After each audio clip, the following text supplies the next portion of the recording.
নাটমহল এটা, চারিদিকে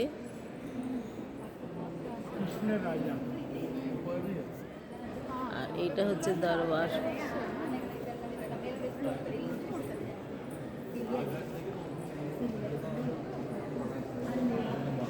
এটা একটুখানি দেখে শেষ করা যাবে না, মানে এত বড়, দারুণ।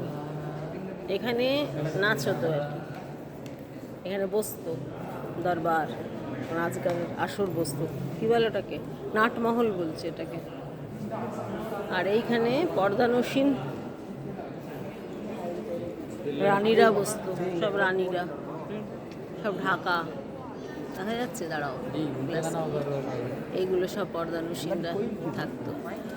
আর এইখানে গ্যালারি,